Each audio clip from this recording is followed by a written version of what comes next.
চিংড়িহাটার metro নিয়ে আগামী বুধবার মেট্রো ভবনে বৈঠক করতে হবে। রাজ্য মেট্রো ও মামলার সঙ্গে যুক্ত সব পক্ষ উপস্থিত থাকবেন। বৈঠকে রাজ্যের অ্যাডভোকেট জেনারেল উপস্থিত থাকবেন। জনগণের স্বার্থে সমস্যার সমাধানে এই বৈঠকে সিদ্ধান্ত নিতে হবে, মন্তব্য কলকাতা হাইকোর্টের। 19শে ডিসেম্বর পরবর্তী মামলার দিন এই বৈঠকের রিপোর্ট জমা করতে হবে। আর গত বুধবার যে দুর্ঘটনা, সেই দুর্ঘটনায় ভোলানাথ ঘোষের ছোট ছেলে এবং তার গাড়ির চালক শাহানুরের মৃত্যু হয়। আর শাহানুরের বাবা তিনি প্রশ্ন করছেন, ঘটনার পর 48 ঘন্টা পেরিয়ে গেল, এখনো কোথায় গ্রেপ্তারি, কে ট্রাক চালাচ্ছিল তা কেন জানা যাচ্ছে না। রাজ্যের মাননীয় মুখ্যমন্ত্রীকেও আমি বলতে চাই, ওনার দৃষ্টি আকর্ষণ করে, যেহেতু উনি পুলিশ মন্ত্রী, এই ব্যাপারটা দেখুক। প্রকৃত দোষী যারা তাদেরকে শাস্তি চাই। যেহেতু রং সাইডে যেভাবে গাড়িটাই হয়েছে, আমি শুধু তদন্ত চাইছি। 48 ঘন্টা পেরিয়ে গেলে এখনও কাউকে, ড্রাইভার বলুন মালিক বলুন, কাউকে এখনো অ্যারেস্ট করতে পারলো না। দেখুন, আব্দুল আলিম মোল্লা গাড়িটা তো ছিল অন্য আরেকজনের নামে শুনছি, এবং নজরুল মোল্লা পরবর্তীতে ওর কাছ থেকে কিনেছে মৌখিকভাবে, কোনো লিখিত কিছু নেই। গাড়ি কোথায় গিয়েছিল, কোথায় টিপে গিয়েছিল, গাড়ির টিপ সম্পর্কে, মাল লোডিং সম্পর্কে মালিক পরিচালনা করে, ড্রাইভার পরিচালনা করে, গাড়িটাকে চালানো ড্রাইভিং। তো যেভাবে ফরেনসিক আমরা দেখছি মিডিয়ায়, এখনও অবধি গাড়ি ঠিকই আছে, গাড়ির কোনো বিকল নেই। তাহলে এটা দুর্ঘটনা নাকি অন্য কোনো, সেটাকে তদন্ত করার জন্য আমি প্রকৃত তদন্তই চাইছি। ন্যাজাট কাণ্ডে রহস্য উদ্ধারের সমস্ত দিক পুলিশ খতিয়ে দেখছে। আর এবার পুলিশের নজরে একটি সন্দেহজনক গাড়ি। বাসন্তী হাইওয়ের একাধিক সিসি ফুটেজে নজর রেখেছে পুলিশ। সিসিটিভি ফুটেজ খতিয়ে দেখার পর পুলিশের নজরে এসেছে একটি ইকো গাড়ি। 200 মিটার দূরত্ব রেখে ভোলানাথ ঘোষের গাড়ি অনুসরণ করছিল ওই ইকো গাড়িটি বলে সূত্রের খবর। সরবেরিয়া থেকে অনুসরণ করছিল গাড়িটি, আর ঘটনাস্থলের কাছে এসেই সেই ইকো গাড়িটি পথ পরিবর্তন করে বলে পুলিশ সূত্রে খবর। বোয়ারমারি বাজারে পথ পরিবর্তন করাতেই পুলিশের সন্দেহ জেগেছে। আরও সিসি ফুটেজ সংগ্রহ করে ওই গাড়ির সন্ধানে রয়েছে পুলিশ। আর ন্যাজাট কাণ্ডে ফের বিস্ফোরক অভিযোগ করছেন ভোলানাথ ঘোষ। তিনি বলছেন যে জেলে বসে স্ত্রী তসলিমা বিবিকে ফোন করতেন শেখ শাহজাহান, এবং তার আরও অভিযোগ, শাহজাহানের নির্দেশে তসলিমা বিবি মুসলিম শেখ মিলে তাকে গাড়ি চাপা দেওয়ার ছক কষে। গাড়ির ধাক্কার পর দুর্ঘটনাস্থলে শাহজাহানের লোকেরা হাজির ছিল, দাবি ভোলানাথ ঘোষের। শুনুন। ভোলানাথবাবু, এই যে গোটা ঘটনা, সেই গোটা ঘটনায় গতকাল আপনি ন্যাজাট থানায় অভিযোগ জানিয়েছেন, লিখিত অভিযোগ জানিয়েছেন। সেখানে আপনি যেটা উল্লেখ করেছেন যে শেখ শাহজাহান একেবারে জেলে বসে তার স্ত্রী তসলিমা বিবিকে নির্দেশ দিয়েছিল। একদম 100 এর আগে অনেক ঘটনা এইভাবে নির্দেশ দিয়ে যাচ্ছে, প্রতিনিয়ত ফোন হয় এবং এই নির্দেশগুলো বহাল রাখছে। বলে দেখুন, শাহজাহান 2 বছর জেলে আছে, তার একটা গাছের পাতা বা কোনো জিনিস ক্ষতি হয়নি।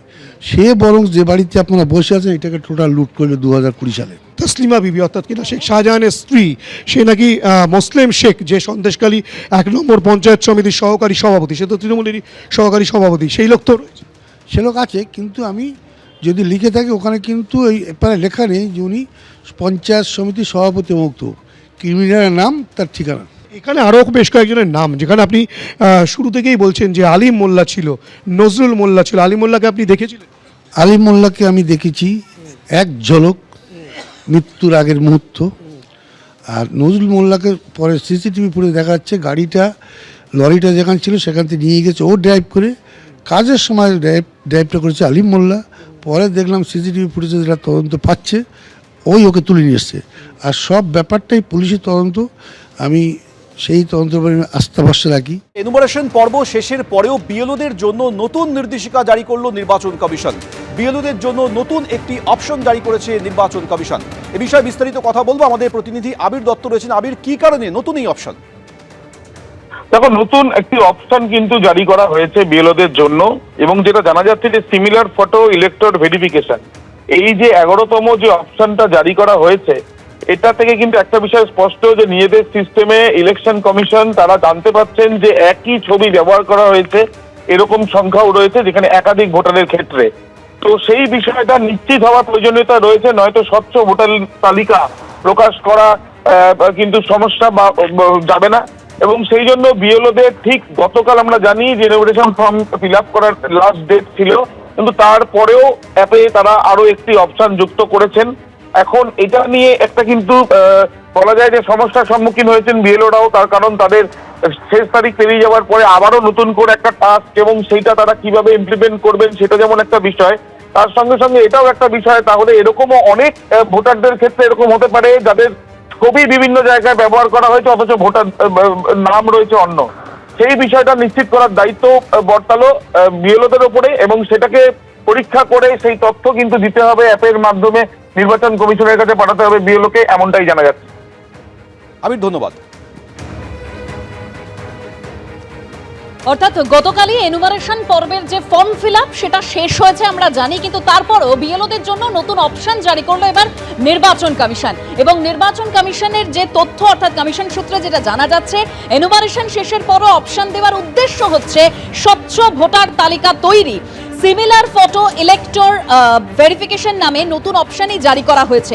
একই ছবি একাধিক ভোটারের ক্ষেত্রে ব্যবহার হলে ফের পরীক্ষা করতে হবে, আর পরীক্ষা করে সেই রিপোর্ট বিএলও অবিলম্বে পাঠাবেন নির্বাচন কমিশনকে। গতকাল এনুমারেশন ফর্ম জমা দেওয়া আনুষ্ঠানিকভাবে শেষ হয়েছে, কিন্তু তাও সক্রিয় এই অপশন।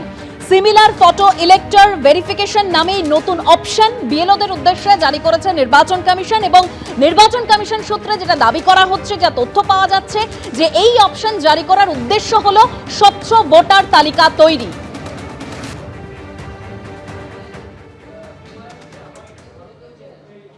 বিজেপি নেতা সজল ঘোষ আমাদের সঙ্গে এই মুহূর্তে টেলিফোন লাইনে রয়েছেন। মানে সজল দা, কমিশনের তরফে যেটা বলা হচ্ছে যে নতুন অপশন জারি করা হয়েছে বিএলওদের উদ্দেশ্যে, তার একমাত্র কারণ হচ্ছে স্বচ্ছ ভোটার তালিকা তৈরি। এনুমারেশন পর্ব শেষ হয়ে গেছে, তারপরে অপশন জারি, কিভাবে দেখছেন? দেখুন, পুরো ব্যাপারটাই তো স্বচ্ছ ভোটার করার জন্য। এবং আপনারা দেখেছেন এই রাজ্যে যেভাবে বিএলওদের ওপর হুমকি, বিএলওদের ওপর যেভাবে আক্রমণ, যেভাবে নিহত লক্ষ্য করে রাজনৈতিক আক্রমণ, এই মুহূর্তে যখন আমি কথা বলছি তখনও ইসি অফিস ঘেরাও। সজল দা, আপনার কথা স্পষ্ট আমাদের কাছে এসে পৌঁছচ্ছে না, আপনার সঙ্গে আমরা আবারও যোগাযোগ করব। যে খবরের দিকে আমরা নজর রেখেছি, যেটা কমিশন সূত্রে জানা যাচ্ছে, বিএলওদের জন্য নতুন অপশন জারি করেছে নির্বাচন কমিশন। আমরা জানি গতকালই এই এনুমারেশন পর্ব, অর্থাৎ ফর্ম ফিল আপ করার যে পর্ব, সেটা শেষ হয়েছে। তারপরও অপশন জারি বিএলওদের। একই ছবি একাধিক ভোটারের ক্ষেত্রে ব্যবহার হলে সেইটা ফের পরীক্ষা করতে হবে, এবং পরীক্ষা করে সেই রিপোর্ট বিএলও অবিলম্বে পাঠাবেন নির্বাচন কমিশনকে। সিমিলার ফটো ইলেক্টর ভেরিফিকেশন নামে এই নতুন অপশন জারি করেছে নির্বাচন কমিশন। এবিপি আনন্দ, এগিয়ে থাকে, এগিয়ে রাখে।